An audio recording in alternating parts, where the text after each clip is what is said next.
Bonjour, dans cette vidéo, nous allons vous présenter notre projet développé dans le cadre du module Système multi-agent avancé. L'objectif de ce projet est de mettre en place un système de communication entre agents. Nous avons décidé que nos agents représenteraient des villageois essayant de survivre dans la nature. L'état interne des villageois est représenté par un ensemble de jauges. Nourriture, eau, repos, santé et foi. Si une de ces jauges atteint 0, le villageois meurt. À chaque tour, les jauges descendent. Afin d'échapper à une mort certaine, les villageois ont la possibilité d'effectuer des actions. Ces actions rapportent des ressources, qui seront soit distribuées entre tous les agents, ce qui fera remonter leur jauge, soit utilisées uniquement par l'agent qui a fait l'action. C'est le cas de la prière et du repos. Cependant, chaque action a un coût, qui se manifeste par la baisse d'une des jauges. Lors d'un tour de jeu, les agents ont la possibilité de discuter pour se répartir les actions. Puis, les actions sont exécutées et les ressources sont réparties. L'objectif est donc de trouver une méthode de discussion permettant au village de survivre le plus longtemps possible. Comme moyen de communication, nous avons choisi d'utiliser un blackboard, ou tableau noir en français. C'est un espace où chaque agent peut lire ou écrire des messages, et même dans notre cas, en effacer. Les villageois ne peuvent écrire qu'un seul type de message sur le blackboard. Ces messages correspondent à des propositions d'action. Chaque message contient le nom de l'agent qui l'a écrit, l'action qu'il compte réaliser, ainsi que la valeur de la jauge de coût, c'est-à-dire la jauge qui sera réduite si l'agent effectue l'action. Pour se répartir les actions à réaliser, les agents vont parler chacun leur tour. Lors de son tour, un agent commence par lire le blackboard à la recherche de son nom. S'il le trouve, il s'arrête, et le tour passe à l'agent suivant. Sinon, il va essayer de trouver une tâche à faire. Il vérifie dans un premier temps que ses jauges personnelles, sommeil et foi, ne sont pas en dessous d'un seuil critique, que nous avons fixé à 30%. Si c'est le cas, il va effectuer l'action lui permettant de faire remonter sa jauge la plus faible. Sinon, il va évaluer les tâches collectives dans un ordre fixe, et se proposer pour la première tâche qu'il juge convenable.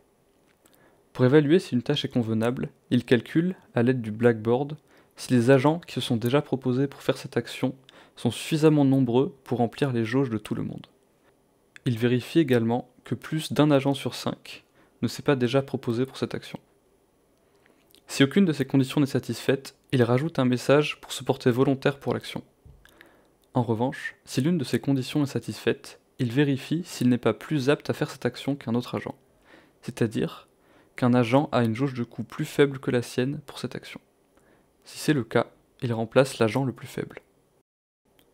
Nous pouvons démontrer que cet algorithme de discussion converge bien vers une solution stable, c'est-à-dire que les agents ne vont pas éternellement remplacer les messages des autres.